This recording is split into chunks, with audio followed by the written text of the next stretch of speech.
This is Jacqueline Briggs Martin, and I am so happy to have the chance to talk with you about Chef Roy Choi and the Street Food Remix. Food has always been important in my family.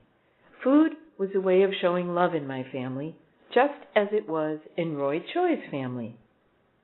Bibimbap was another reason I chose to write Roy Choi's story.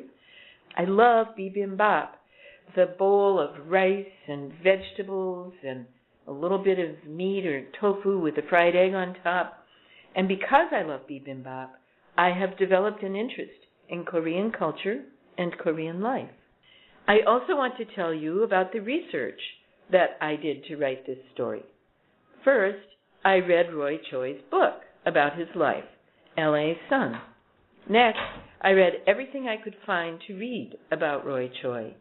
Probably the most fun research was meeting my co-writer, Jun-Jo Lee, and publisher, Philip Lee, in Los Angeles, and eating in Roy Choi's restaurants, walking the streets of Los Angeles that Roy walked, visiting his Watts restaurant local, and trying rollies, foldies, bowls, and bergs, what it was like to write a book with co-author Jun-Jo Lee. I would say that writing a book with a co-author is way more fun than writing a book by yourself. Jun-Jo Lee and I could talk about ways to tell Roy's story, add on to each other's ideas, or brainstorm together to come up with better ways to tell the story. I also want to tell you about my favorite Roy Choi's specialties. I made a lot of recipes from Roy Choi's book, L.A. Son, and I love them all.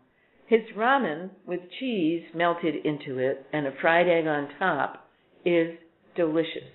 The most exciting food that I tried was actually eating a taco from a kogi truck in Culver City, California.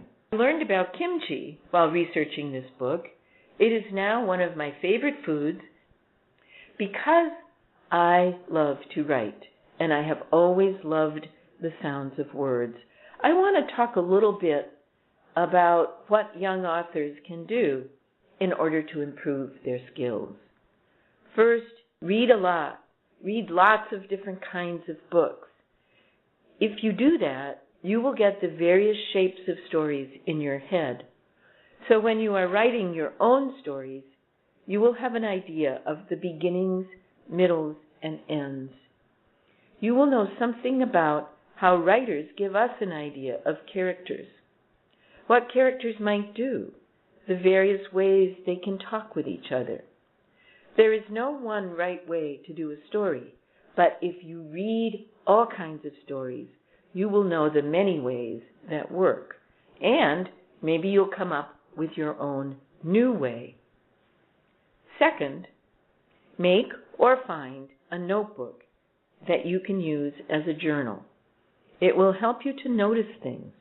You will listen harder and see more if you write in a journal. Read and write. You will become a better writer, and you will have fun. It has been so much fun to talk with you about Chef Roy Choi and about writing. I hope we will meet again as you read the book Chef Roy Choi and the Street Food Remix.